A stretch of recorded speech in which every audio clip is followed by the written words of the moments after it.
Hello everyone, welcome to Homeschool Autism Life. My name is Jamie, and today's video we are going to be talking about a gather around homeschool plan with me for the North America National Parks unit. So I'm really thrilled with this one. This was a really good one to do after our more in-depth Africa unit. I know it's like 2 geography lessons back to back, which I don't usually do. I usually do a geography, history, and then a science unit after it, but I felt like after doing a lot of work, having the kids write a lot, that this one was a nice way to just like calm everything down and regroup and relax, especially when you're going into the holidays coming up. So the first thing that I generally do is I pull out some sort of banner. So because this is North America, I found this photo that has the national parks of the US on it, and then some pictures, some in the US, some in Canada, and then I had some Canadian national parks as well. And it just worked perfectly, and I hang it up over our table, and my kids definitely know what we're gonna be learning about every time I do that. And then when I have geography lesson type things, then I also build them a map. And I will leave a link down to the free printable maps that I have. You'll notice that there are lines for the states and the provinces. I did that by hand because they do have them, but they don't have Canada and the US done that way. It's all separate, and then you try and like put the maps together and they're the wrong size, they don't fit. So I figured I'd just print off North America and then do it myself. So the lines are probably meh, but it's close enough they get an idea of it. And then I found just different badges and stuff that the park services use in both Canada and the United States. I also did something a little bit different this year. I wanted to try doing binding instead of putting them. What I've done in the past is I would put them in a folder that has like the little protective sheets each lesson, and then they would pull the lesson out, hole punch it, and then put it in a binder. And I just found that it was getting too, like, my daughter was just like chucking it in the lesson pages. She wasn't putting them in properly, or she would put them in like the most random of places.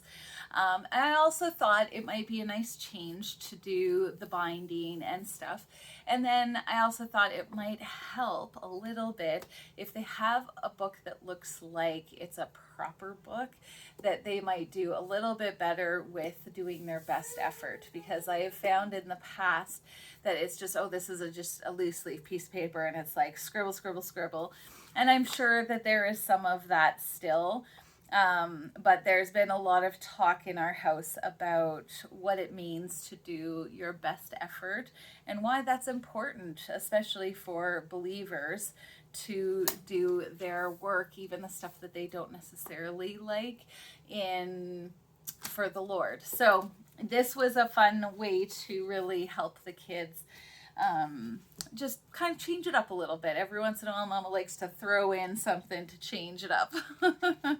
So I usually have a list or a bunch of books out on a magazine rack here to my left. And these books are things that my kids can look through when they have some free time in the morning. When they're done all their other stuff, they can look at these books.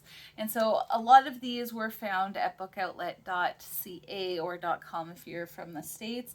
And so yeah, this one was one of them, Park Scientists, and they talk about all sorts of different things. The Outdoor Scientist by Temple Grandin. I wanted this one for a couple of different reasons, but she's an autistic lady, and I thought that this one down the road might be interesting to Monsieur Darian. That's my son's name, Darian. This one I thought was just fun, a journey to the center of the earth. I don't have a lot of classic books. My husband has some, but the girls have really enjoyed watching the older movies of this, and so I thought it might be a fun one for them to look at. We got this Alberta Animal Tracks. So I know it's strictly Alberta, but I figured it was okay to make Alberta highlighted just a little bit. This one I got, it's not North America, like she was in Africa, I'm pretty sure. Yes, Forests of Africa. But it was like she lives in the wild, and so I thought that this might be an interesting book to share with the girls. If they don't read it this time, I'm sure there will be plenty of opportunity for us to read it. But I just thought it was an interesting, like, survival, but also like naturalist. You know, it's all the same. I got this book. It's survival hacks. So there's a whole bunch of 200 ways to use everyday items for wilderness survival. This one was just I was looking for novels to read with this unit for Read Aloud, and this was one of the ones that I got, Explore Academy, The Nebula Secret. So again, it's like a survival story, but it's in Hawaii, so I was like, that's North America, we're good. Another one is Outdoor School, Hiking and Camping, and it's the Definitive Interactive Nature Guide. So another book that I thought was interesting, and my daughter, as soon as she saw them, she grabbed a whole bunch up and took them to her room, and I was like, well, Mama wins. The other two I'll share in a minute, but I wanted to share what we are doing for Read Aloud and assigned readers. And so for Read Aloud, I decided one of the major themes for this year. Last year we did a major theme of the fruits of the Spirit. We did one fruit of the Spirit every single month of that year, that school year. And so this year we're talking about apologetics. And so this book, I think another mama had them and she highly recommended it to me, and so I was like, well, I'm good with that. And so it's the New Answers book 1 by Ken Ham and Booty Hodge, and then they have some other people who are experts in their fields that throw information in this book, and then they edited it. Is that a word? Anyway, I've really loved this. It's teaching my kids critical thinking skills. It also is stretching me. Some of the theories that even Christians have come up with to kind of like force feed man's science, like millions upon billions of years into the creation story is astounding, and I don't know how they even thought to do it, but thankfully it's not one I've heard a lot of. But I was just like, even my girls were like, that makes no sense. So it's really good. I'm teaching them a basis of what science says, what God says, where do we fit, what do we do, what do we choose to believe in these situations, what do you think? There's a lot of discussion and back and forth on this, and I really feel like it's an important thing to teach our kids nowadays, when especially anything to do with the Bible is probably false according to the world, and so you're crazy or silly for believing it. So I really want to highlight that one. I'm loving it. I think it's so worth doing. There's, I think, 2 or 3 more in the series, so worth it. We're still in Genesis at the beginning of the book and all of the crazy theories that have been put out. So specifically for the national parks, our Read Aloud is this one, National Park Mystery Series. It's been really good, interesting. The reason why I didn't share the other book was because this is book 3. I didn't find book 2, but it's a series of, I think, 10 books. So if my kids get really into it, I can always get more of these books. But it's really interesting. It's about a boy who's being sent kind of on a treasure hunt by his grandfather who had passed away. But it's in the national parks, and this grandfather apparently spent lots of time helping you know, found these national parks, and so he's put little clues everywhere. So for that like middle school area, these books I would recommend if your kids are into it.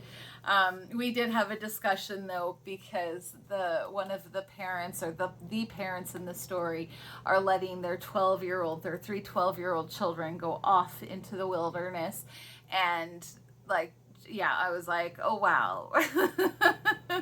Because of the way that they were talking, they're like, let's talk about all the ways that you could die out in the and I was like, well, I think that maybe one of you should go with them. But anyway, it was quite humorous to me, and our kids we had a discussion about that, going, yeah, Daddy would never let you do that. You could be mauled by a bear, but have fun. My daughter Sienna, the one who has been an emerging reader, I have given her this Bear Grylls adventure one. I did get another one for volcanoes. This is a desert challenge, and this is the volcano challenge. So I let her pick which one she wanted to read. She chose the desert one, and so she's reading that. It isn't actually a there's cartoons in it, but it's not a graphic novel. And so I was really proud of her for the fact that she wasn't even that fazed by it. So I'm like, yay, parenting win, homeschool teacher win. With Inara, she has been a fluent reader for quite a long time. And so I had her read G.A. Henty, The Heart of the Rockies, an adventure on the Colorado River. So with her, I don't mind giving her books that are, you know, a lot more difficult. And I keep hearing that G.A. Henty is really good for living book ideas. He's since passed away, but some of his books aren't even in print anymore. But I've heard he's really, really good. So I'm interested in reading what Inara thinks about it. So we are probably about halfway through this unit. I feel like it was a really good one to, you know, get back into like a regular school schedule-ish, and especially going into the holidays, it was a nice like just breather after being a little bit more intense in our Africa unit. I'm really happy with how it's gone, and yeah, it's been really good. So I really recommend it. It's in a story form as well, which is quite funny because there's been a couple of times where this book overlapped with the with the reading that we've been doing. So that was kind of funny, and then like making the connections and stuff like that. So I'm really happy with that. So thank you for taking the time to watch this video. I hope that it has been helpful in some way. And thank you so much. Have a wonderful, wonderful homeschool week. We'll talk to you later. Bye-bye.